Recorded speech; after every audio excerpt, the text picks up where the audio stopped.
There are several countries that are known for their coffee production and consumption.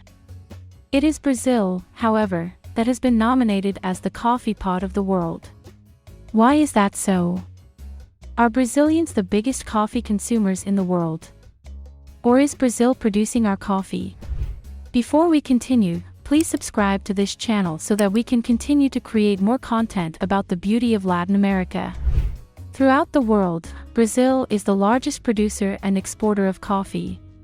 If you read the information on the package of your coffee, you'll see that it was probably produced in Brazil. Brazil produces so much coffee, according to the 2019 World Atlas, that 1/3 of the world's coffee comes from the country. How can Brazil produce such a large amount of coffee? You probably know that Brazil is the largest country in South America and the 5th world's biggest nation in terms of area. There are more than 2 million hectares of coffee plants in Brazil that produce an average of 43 million bags of coffee beans per year, most of which are Arabica. Its fertile soil makes up 22% of the world's cultivable land. This is one of the many reasons so many powerful countries fight for control of Brazil's territories. It is a country that is rich in many ways. The process involves all types of farmers, from small family plantations to large coffee companies. As Brazil is blessed with a lot of fertile flat land, several steps of the production process can be automated, including picking and irrigation, making the process more efficient and faster. One of the reasons Brazil is the biggest coffee producer in the world is its centuries-old tradition of producing it. The coffee production in Brazil over the centuries has made the country what it is today. The first Brazilian coffee plantation was established in Rio de Janeiro in 1770, beginning a 200-year tradition. In the decades that followed, coffee production grew in the northern and southern parts of the country as well as the states close to Rio de Janeiro. The process was so rapid that Brazil's coffee production went from less than 1 ton in 1800 to more than 5,500 in 1820. It is important to note that one reason why production was so fast was that all plantations had slave labor.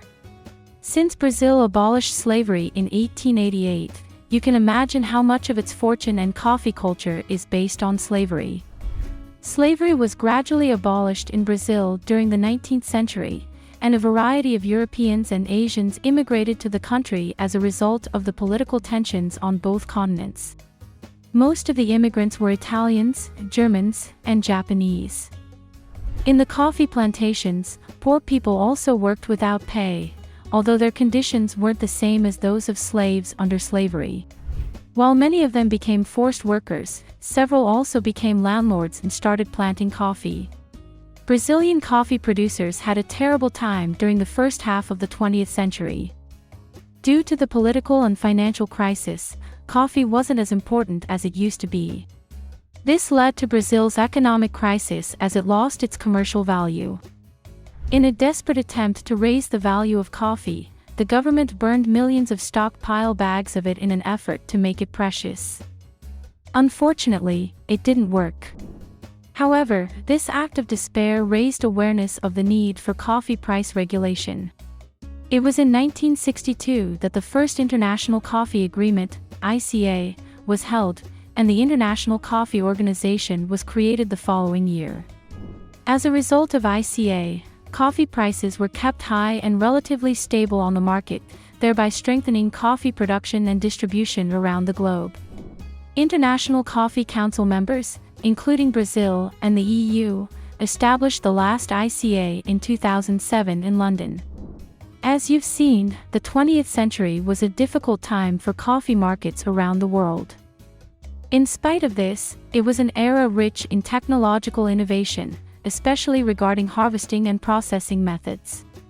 At present, Brazilian coffee production is highly advanced and the country invests a lot in improving quality and ease of production.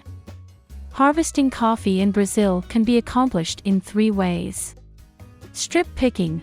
For farmers who are concerned about producing a lot of coffee in a short time, this is highly effective if quality is not an issue. The technique of strip picking consists of removing all cherries from trees without regard to their maturity. The cherries are then carefully collected by farm workers by laying them on the ground.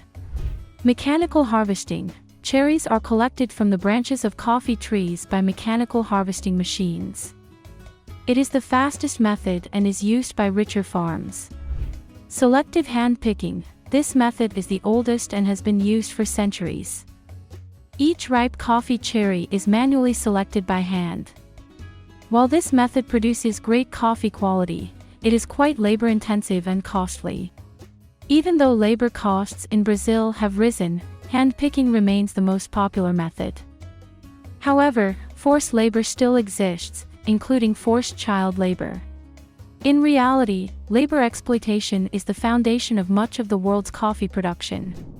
This is why it is important to support farms that do not rely on forced labor.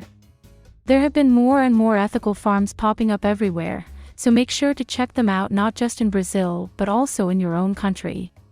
In case you know someone who is being forced to work, report it to the authorities. To learn more about Brazil, click the video on the left and subscribe to our channel to help us become a leading channel on everything about Latin America.